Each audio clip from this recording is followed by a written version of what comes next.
Kita bercermin dengan Sri Lanka, kita samerikan dan kita jelaskan. Kebangkrutan di Sri Lanka meminta warga Sri Lanka yang di luar negeri, para diaspora, untuk mengirimkan uang mereka ke keluarga mereka di Sri Lanka. Saking gak ada uangnya itu negara Sri Lanka. Namun 13 bank utama di Sri Lanka saat ini bangkrut. Di sini pemerintahan Sri Lanka berhutang 700 triliun rupiah atau setara 51 bilion dolar ke Tiongkok yang sudah jatuh tempo. Namun APBN Sri Lanka kosong kasnya. Di Sri Lanka saat ini tidak ada makanan, di mana sebagian besar produk makanan adalah impor. Juga tidak ada fuel, bahan bakar untuk kendaraan. Juga tidak ada obat-obatan, bahkan dokter serta rumah sakit membatalkan seluruh operasi kesehatan karena tidak ada obat-obatan. Tiap malam listrik mati di 90% wilayah Sri Lanka. Yang terjadi di Sri Lanka bukan hanya krisis ekonomi, namun ada yang lebih besar, yaitu krisis kemanusiaan. Yang jadi pertanyaan, bagaimana semua ini terjadi? Bagaimana Sri Lanka kehilangan semua uangnya tersebut?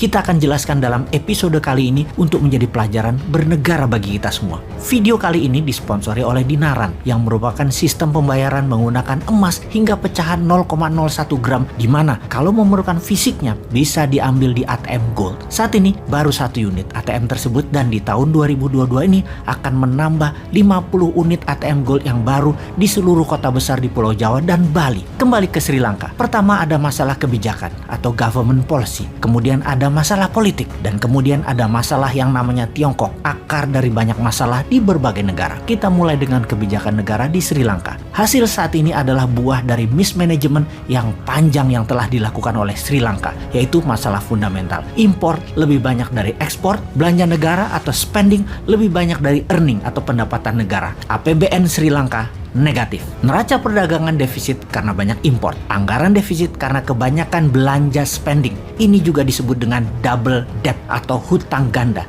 di mana ini juga biasa disebut dengan resep sukses untuk bencana ekonomi sebuah negara. Cara Sri Lanka menyelesaikan masalah defisit tadi salah kaprah, yaitu dengan malah menambah hutang. Hutang Sri Lanka saat ini 111% dari GDP, alias lebih banyak hutang dari jumlah barang produksinya. Lebih parah lagi, di saat ekonomi sulit di tahun 2019, Gotabaya Rajapaksa yang terpilih jadi presiden di Sri Lanka waktu itu menjanjikan pemotongan pajak untuk menarik simpati masyarakat pada kampanyenya. Efek dari hal itu semua di tahun 2019, rating Sri Lanka menjadi negara pariah atau setengah negara gagal. Apa yang terjadi kemudian? Investor meninggalkan Sri Lanka besar-besaran. Lalu Gotabaya buat lagi blunder.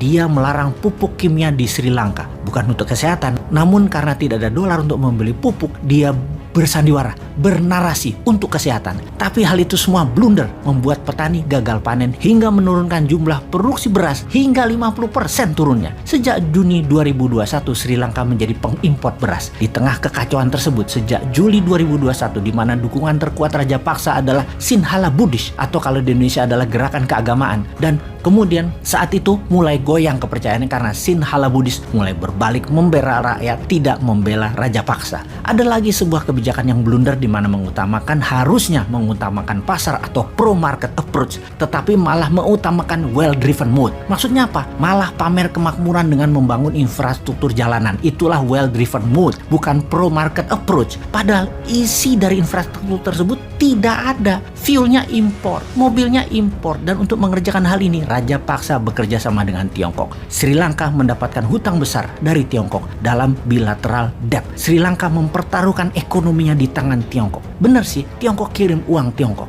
Tiongkok kirim teknologi, Tiongkok kirim SDM, termasuk kirim virus Wuhan. Semua dikirimkan karena sejak awal memang Sri Lanka buruk di dalam pengelolaan keuangan negara, dan ini memang dimaui semua peminjam, mengharapkan yang dipinjamkan tidak bisa kelola uang. Efek virus Wuhan tadi, pariwisata Sri Lanka yang merupakan 13% GDP nasional turun. Di tahun 2020, turis hanya berjumlah 170.000 orang saja dengan pendapatan sekitar 2 billion, di mana di tahun 2019 ke belakang mencapai 2,3 juta turis datang atau senilai 7,5 billion dolar. Agrikultur yang merupakan 8% GDP Sri Sri Lanka turun hingga 4%. Kemudian cari utangan di mana India mengambil peluang tersebut untuk juga melakukan debt trap ke Sri Lanka, menambah beban negara Sri Lanka yang pada akhirnya raja paksa mendevaluasi rupiah Sri Lanka turun 32%. Dan ternyata bukan menambah kekuatan pasar namun membuat turun purchase power, daya beli kekuatan rakyat. Saat ini inflasi di Sri Lanka 30%. Artinya harga makanan sudah naik 30% dalam beberapa bulan ini saja. Harga kelapa misalnya hampir naik 80% dibandingkan tahun 2019.